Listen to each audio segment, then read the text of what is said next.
بسم اللہ الرحمن الرحیم لا اقسم بیوم القیامہ۔ السلام علیکم ناظرین، میں امید کرتا ہوں آپ سب اللہ کے فضل و کرم سے خیریت سے ہوں گے۔ یوم القیامہ کے اگلے حصے کے ساتھ حاضر خدمت ہوں۔ جیسا کہ پچھلے حصے میں ہم نے ذکر کیا تھا ان قوموں کا جن پر عذاب نازل ہوا اور وہ بالکل مٹ کر رہے، اور اس میں ہم نے قوم سبا کا ذکر کیا تھا۔ اب وہاں سے آگے چلتے ہیں۔ قدیم مصری تہذیب اور اس کے دور میں قیام ہونے والی وادی دجلہ و فرات کی شہری ریاستیں دنیا کی قدیم ترین تہذیبی اور مہذب ریاست تصور کی جاتی ہیں۔ ان کا دار و مدار دریائے نیل کی زرخیزی پر تھا، اور وہ بارش پر انحصار کے بغیر اپنی زمینوں کو دریائے نیل کے پانی سے کاشت کیا کرتے تھے۔ رمیس دور مصری تاریخ کا طویل ترین دور رکھنے والا حکمران تھا۔ اکثر مورخین کے نزدیک یہی بنی اسرائیل کے بچوں کو قتل کرنے اور موسیٰ علیہ السلام کے خلاف جنگ کرنے والا فرعون تھا۔ حضرت موسیٰ علیہ السلام کو مصر کے سامنے دعوت حق دینے اور بنی اسرائیل کو غلامی سے نجات دلانے اور راہ حق دکھانے کا عظیم مشن سونپا گیا تھا۔ فرعون کے لیے یہ امر ناقابل برداشت تھا کہ وہ موسیٰ علیہ السلام کو جو اس کے محل میں پرورش پاتے رہے اور اس کا ممکنہ جانشین بھی تھا، اسے اس طرح مخاطب ہو۔ فرعون بولا، اے موسیٰ، کہ ہم نے تمہیں پالا نہیں اور تم اپنی عمر کے کئی برس ہمارے ساتھ رہے اور تم نے اپنا وہ کام کیا جو کیا تھا، اور بے شک تم بڑے ناشکر گزار۔ حضرت موسیٰ نے اس مقام پر دریا کو دو حصوں میں تقسیم کیا، اس پر کوئی واضح نقطہ نظر موجود نہیں۔ بعض شواہد کے مطابق یہ واقعہ بحر روم یعنی میڈیٹرینین سی کے وسائل پر پیش آیا، اور اکثر محققین کے نزدیک بنی اسرائیل کے اخراج کا واقعہ بحر روم کے سواحل پر واقع بحر احمر یعنی ریڈ سی کی ساحلی جھیل پر پیش آیا۔ جب حضرت موسیٰ علیہ السلام مصر سے بنی اسرائیل کے ہمراہ روانہ ہوئے تو فرعون کے لیے یہ امر ناگوار تھا کہ بنی اسرائیل اس کی اجازت کے بغیر حضرت موسیٰ علیہ السلام کے ہمراہ روانہ ہو جائیں۔ وہ اپنا لشکر سمیت تعاقب کے لیے نکل پڑا۔ جب حضرت موسیٰ علیہ السلام اور بنی اسرائیل کے دریا کے کنارے پہنچے تو قریب تھا کہ فرعون اور اس کا لشکر انہیں آ پکڑے۔ تب اللہ تعالیٰ نے حضرت موسیٰ علیہ السلام کو وحی بھیجی کہ اپنا عصا دریا کے پانی پر مارو۔ اس پر دریا دو حصوں میں تقسیم ہو گیا۔ سورہ یونس میں ہے، اور ہم نے بنی اسرائیل کو دریا کے پار کر دیا، پھر فرعون اور اس کے لشکر نے بڑی سرکشی کی اور ظالمانہ انداز میں ان کا پیچھا کیا۔ اس وقت یہ عظیم واقعہ رونما ہوا تو فرعون کو سمجھ لینا چاہیے تھا کہ یہ معجزہ عام انسان کے بس کی بات نہیں، اور اس میں اللہ تعالیٰ کی قدرت کار فرما ہے، اور وہی لوگ جنہیں ہلاک کرنے کے لیے فرعون تعاقب میں تھا انہیں دریا رستہ دے رہا تھا۔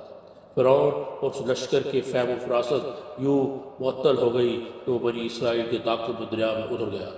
جب فرعون ڈوبنے لگا تو بولا کہ میں ایمان لایا کہ اس کے سوا جس پر بنی اسرائیل ایمان لائے کوئی معبود نہیں، اور میں فرما برداروں میں شامل ہو جاؤں گا۔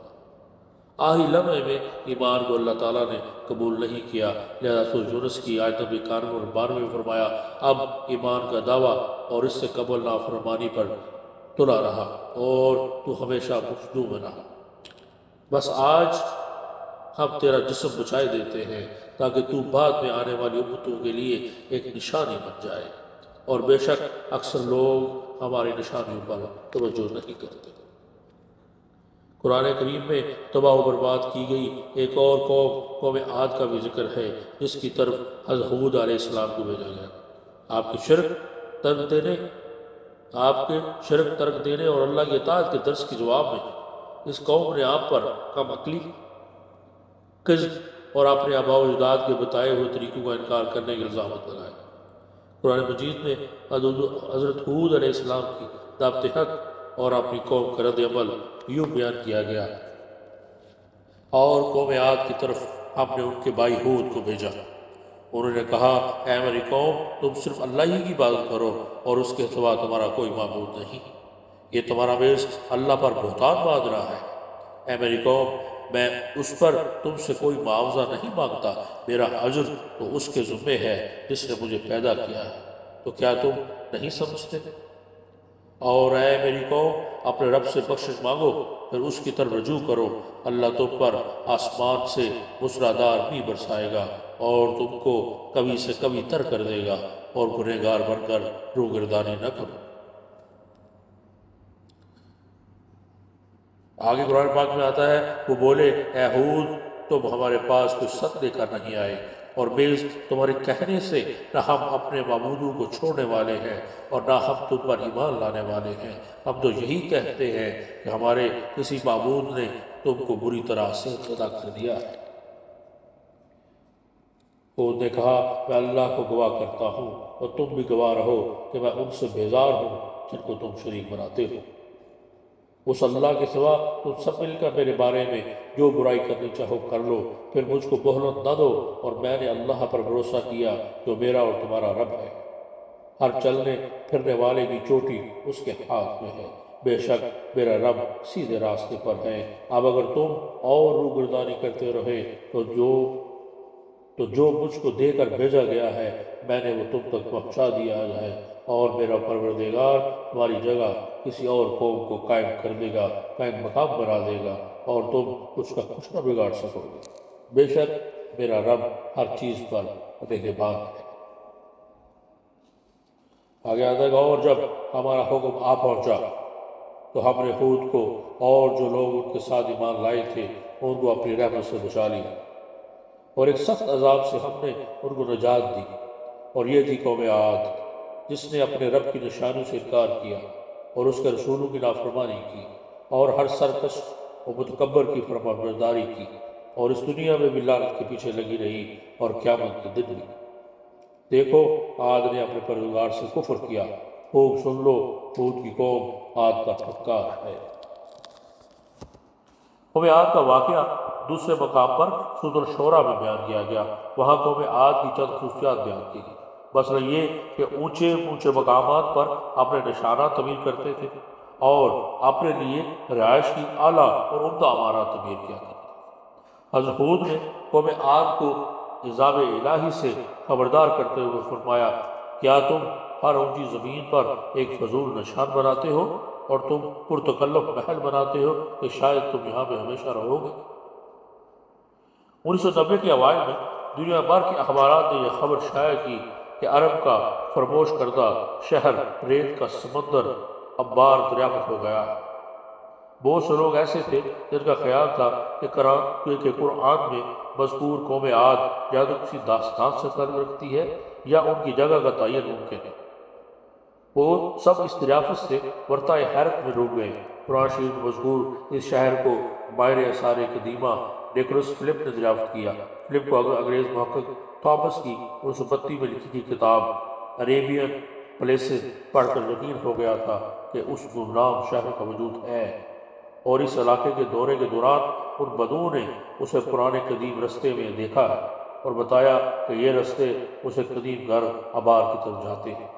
فلپ نے شہر کی دریافت کے لیے 2 طریقے اختیار کیے۔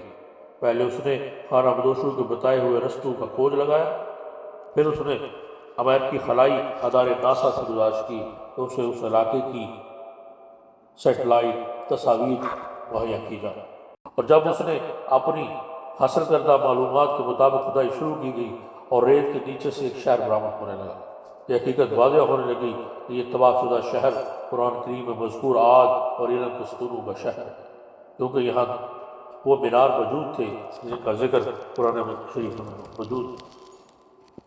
سورۃ الفجر میں ہے، کیا آپ نے ملاحظہ نہ کیا کہ آپ کے پروردگار نے قوم عاد کے ساتھ کیا کیا؟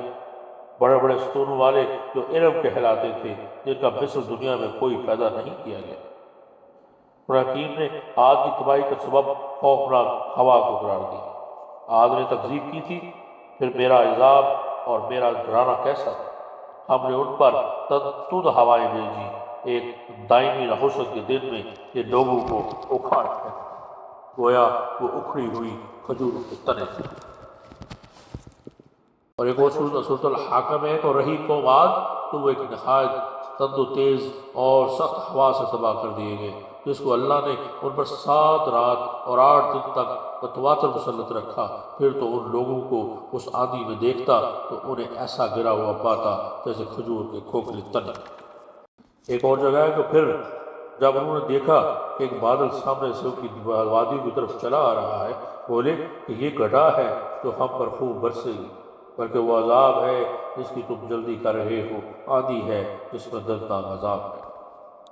قرآن کریم کے مطابق 8 دن اور 7 راتوں تک چلنے والی ریتلی ہواؤں نے اس شہر کو کئی ٹن ریت میں دبا دیا، اور لوگ زندہ درگور ہو گئے۔ اس قوم کے ریت متبر ہو جانے کا تذکرہ سورۃ الاحقاف میں بیان کیا گیا۔ احقاف حقف کی جمع ہے اور اس سے مراد ریت کے ٹیلے ہیں۔ 12 میٹر موٹی ریت کی تہہ کے نیچے دب جانے کے بعد پورا شہر اپنے باسیوں کے ہمراہ ریت میں گم ہو گیا، صحرا پھیل گیا اور ان کا کوئی نشان باقی نہ رہا۔ سورۃ الفصلت، کیا انہوں نے اس پر غور نہیں کیا کہ اللہ جس نے انہیں پیدا کیا ہے ان سے طاقت اور اقتدار میں برتر و اعلیٰ ہے۔ اللہ تعالیٰ ہمیں اپنے ماضی سے عبرت حاصل کرنے کی توفیق عطا فرمائے اور ہمیں اپنی عاقبت سنوارنے کی توفیق عطا فرمائے۔ آج کے حصے کو یہی ختم کرتے ہیں، انشاءاللہ پھر اس سے آگے چلیں گے۔ تب تک کے لیے مجھے اجازت دیجیے، اپنا بہت خیال رکھیے اور مجھے بھی دعا میں یاد رکھیے۔ اللہ حافظ۔